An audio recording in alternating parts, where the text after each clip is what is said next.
I'm in Big Sur, California, visiting Rohana Mayer, the founder of the Armenian Gampr Club of America.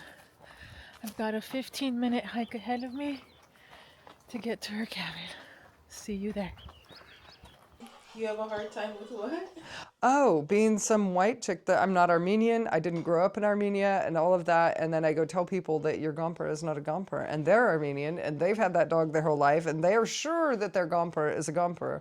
And it's, it's a fighting dog. And one harsh way of putting it is, okay, so the Asiatic people, the Central Asians came and kicked ass and stole Western Armenia and raped the women.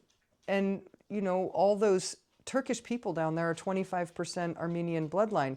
Your Gampr is these Central Asian dogs kicked butt in the fighting ring, and now the bloodlines of all these puppies that you guys are calling Gampr are maybe 25% Armenian bloodlines. Do you consider the Turkish people to be Armenians because they're 25% Armenian bloodline? And a lot of them have an Armenian grandmother? Does that make them Armenian? Does that make your Gampr an Armenian Gampr when it's 75% Central Asian fighting dog just because that dog won in the fighting ring? That's BS. It's the same thing. And it's a horrible thing to say to them because they love their dog and their dog is big and tough, but it doesn't have the inherent characteristics of a Gampr, and that is then lost. Generation after generation, they're just breeding more and more Central Asian mixes or Caucasian or whatever they're told, and less of the Gampr comes through. And as you saw, even going out into the mountains, it's harder and harder to find the true Aboriginal Gampr dogs. So that message needs to come through loud and clear at some point. Hi, I'm Rohana Mayer. I started the Armenian Gampr Club almost 20 years ago now. Started the research for it anyway, as a research paper, just offhand, a random subject, and here comes one now. Anyway,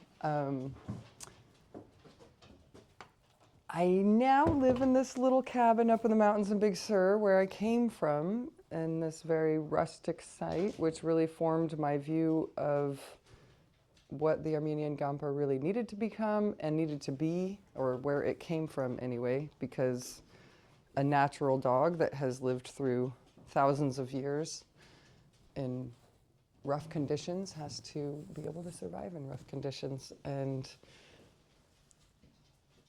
having come from here and knowing what does and doesn't work physically for animals, for livestock, for dogs, it shaped my viewpoint and enabled me to search out what really functioned and didn't function for the breed itself, and enabled me to kind of weed out some of the faults that come with breeding for fighting or breeding for looks or breeding for certain vain ideas of what a big tough dog should look like. Did you do this painting? Yeah, that's a place down on the south coast. If we go to the south coast, we could go there. And then the house that I was born in is over there.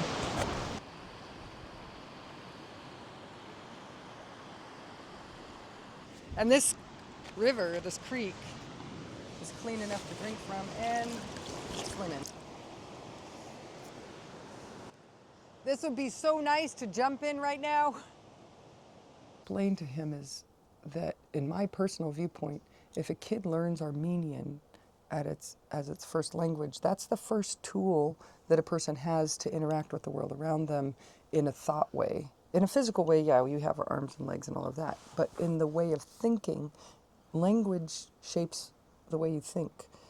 And if the first language you learn is really good at all of these philosophical and esoteric and non-physical but very expressive concepts, the child's brain is growing in ways that someone who just learns English isn't, because they're already having a grasp of these ideas and concepts. And so maybe that helps with learning chess, and maybe that helps with learning multiple language.